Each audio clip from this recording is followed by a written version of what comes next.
Good morning मित्रांनो. आज आहे 8 जानेवारी 2026.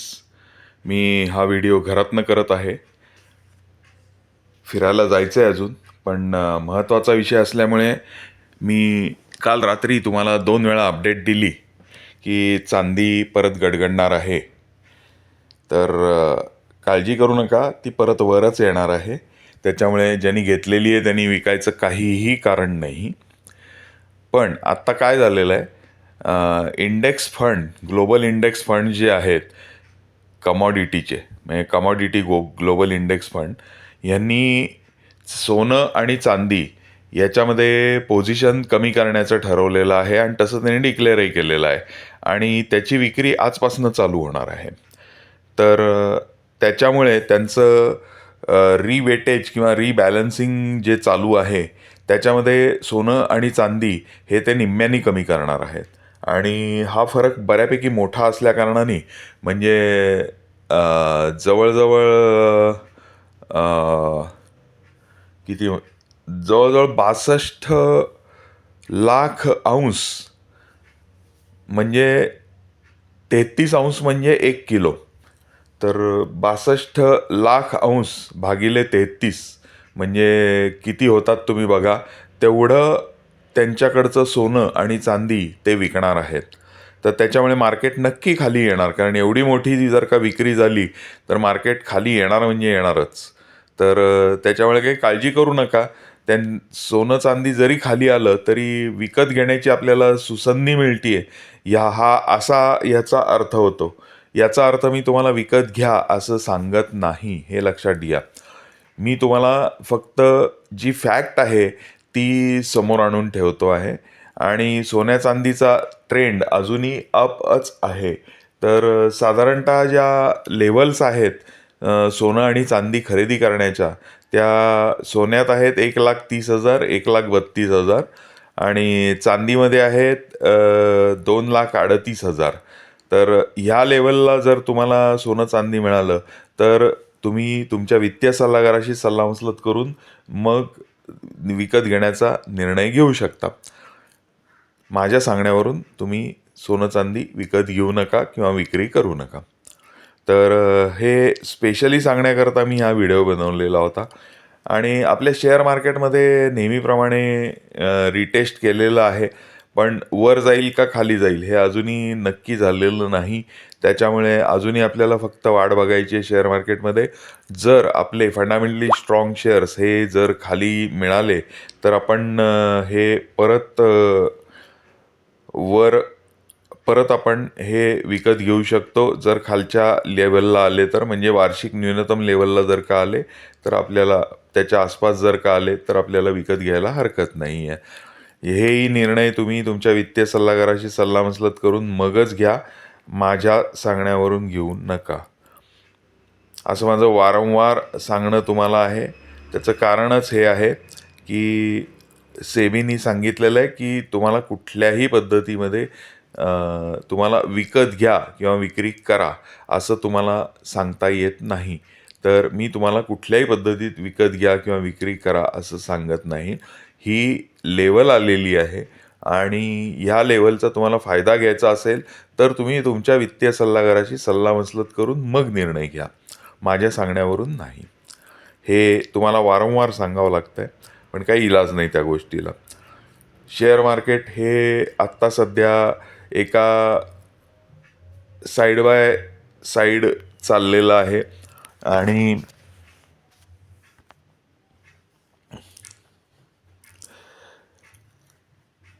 ॲक्युमुलेशन फेजमध्येच म्हणता येईल असं आहे. काही काही दिग्गज शेअर, जर तुम्हाला थोडीफार शेअर्समध्ये भीती वाटत असेल की स्मॉल कॅप्समध्ये गुंतवण्याची भीती वाटत असेल, तर असं ज्यांना होत असेल त्यांनी काही काही दिग्गज शेअर्स आहेत त्याचा विचार करायला काहीच हरकत नाही, की जे आत्ता खूप खालच्या लेवलला तुम्हाला मिळतात आणि अजूनही खाली चाललेले आहेत. उदाहरणार्थ आत्ता ऑइल आणि गॅस सेक्टर्समधले बरेचसे शेअर्स जे आहेत हे खूप पडलेले आहेत. पण ह्या सर्व कंपन्या अतिशय चांगल्या आहेत, अतिशय चांगल्या. म्हणजे त्याच्यामध्ये इन्व्हेस्टमेंट करणं हे रिस्क फ्री असल्याप्रमाणेच आहे. त्याच्यानंतर टोबॅकोच्या कंपन्यांवरती आत्ता परिणाम झालेला आहे. त्यातल्या दिग्गज कंपन्यांबरोबर जायला काही हरकत नाही. त्याच्यानंतर पेंट्समधल्या कंपन्या ह्याही खाली पडलेल्या आहेत. त्यांच्याबरोबरही जायला हरकत नाही. नंतर बँका तर विचार करून घ्या बँका कुठल्या घ्यायच्या. प्रायव्हेट बँकांमध्ये काही काही बँकांमध्ये ज्या दिग्गज 2 प्रायव्हेट बँक्स आहेत, त्याच्यामध्ये आत्ता चांगली संधी मिळत आहे. नंतर तुम्हाला सरकारी बँका या थोड्या वर गेलेल्या आहेत, त्याच्यामुळे त्याच्यामध्ये जा असं मी म्हणणार नाही. पण त्याच्यावरती लक्ष ठेवायला हरकत नाही. त्या जेव्हा खालच्या लेवलला मिळतील, तेव्हा तुम्हाला त्याच्यामध्ये जायला काहीही हरकत नाही. तर हे मी मुद्दामून आज लार्ज कॅपविषयी का सांगतोय, तर काही जणांनी मला स्पेशली सांगितलेलं आहे, की आम्हाला स्मॉल कॅप्समध्ये फार मोठा इंटरेस्ट नाही, आम्हाला तेवढी रिस्क घ्यायची नाही आहे आणि आम्हाला असे शेअर्स सांगा, की जे 10 ते 12% रिटर्न देतील. जास्ती दिले तर आनंद आहे, पण कमीत कमी 10% ते 12% सरासरीने म्हणजे 5 वर्ष आम्ही ठेवले, तर एवढा रिटर्न आम्हाला नक्की मिळेल. असे काही शेअर्स सजेस्ट करा. म्हणून मुद्दामून मी तुम्हाला हे परत परत सांगितलेलं आहे. हे नाही परत सांगितलेलं, स्मॉल कॅपविषयी मी परत परत सांगतो. पण हे आज पहिल्यांदाच मी तुम्हाला सांगतोय लार्ज कॅपविषयी. तर लार्ज कॅपविषयी हे जे शेअर्स आहेत ते भरपूर झाले. तुम्हाला तुमची इन्व्हेस्टमेंट ह्याच्यामध्ये केली तर खूप चांगलं होईल. त्याच्यापैकी तुम्ही 25% शेअर्स तुम्ही ह्याच्यामध्ये ठेवू शकता, लार्ज कॅपमध्ये. त्याच्यानंतर तुम्ही म्युच्युअल फंडामध्ये तुम्ही तुमची रक्कम ठेवू शकता, की ज्या वाटे तुम्हाला रिटर्न्स चांगले मिळू शकतात. कुठले ठेवायचे हे तुमचं तुम्ही ठरवा. पण ह्याच्यामध्ये मी तर जे सजेस्ट करीन, हे एक लार्ज कॅप, एक मिड कॅप, एक स्मॉल कॅप आणि एक फ्लेक्झी कॅप आणि एक मल्टी ॲसेट म्हणा किंवा मल्टी कॅप म्हणा. तर अशा प्रकारे तुम्ही तुमची इन्व्हेस्टमेंट ही डिवाईड करू शकता. प्लस 10 ते 15% कमीत कमी सोन्यात चांदीत पाहिजे. चांदी ही थोडी रिस्की ॲसेट आहे, पण चांदीचे आपले व्हिडिओज भरपूर आहेत आणि चांदी आत्ता बऱ्याच वरच्या लेवलला आहे. तर त्याच्यामुळे चांदीत ठेवण्यापेक्षा आत्ता सोन्यात ठेवणं जास्ती योग्य आहे. तर तेवढे 10-15% तरी तेवढेच असावे. बाकी रिअल इस्टेट वगैरे इतर ॲसेट्समध्ये तुम्ही तुमची गुंतवणूक ठेवू शकता. थोडेफार एफ-डीतही पैसे ठेवणं आवश्यक आहे. म्हणजे एक 15-20% तुमची एफ-डीतही गुंतवणूक असणं आवश्यक आहे. तर अशा पद्धतीत तुम्ही जर का डिवाईड करून ठेवलेत, तर तुम्हाला कधीही अडचणीचा सामना करावा लागणार नाही. तुमची इन्व्हेस्टमेंट ही महागाईपेक्षा वाढतच जाईल आणि तुम्हाला योग्य तो किंवा चांगला परतावा इन फ्युचर याच्यामधनं नक्की मिळू शकेल. चला मित्रांनो, मी तुम्हाला बऱ्यापैकी सांगितलेलं आहे. सोनं चांदी गडगडलं तरीही काळजी करू नका.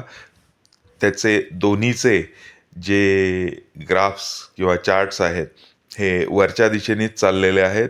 पण हे आत्ता इंडेक्स रिबॅलन्सिंग होत आहेत आणि जागतिक होत आहेत. त्याच्यामुळे 8 तारखेपासून म्हणजे आजपासून पुढचे 15 दिवस ह्याच्यामध्ये भाव घसरणार आहेत आणि घसरले तर काळजी करू नका, म्हणून हा मी तुम्हाला व्हिडिओ देत आहे. तर ही आपल्याला संधी आलेली आहे असं समजूनच आपल्याला पुढं जायचं आहे. धन्यवाद मित्रांनो. भेटूया पुढच्या व्हिडिओमध्ये परत. बाय. Good day.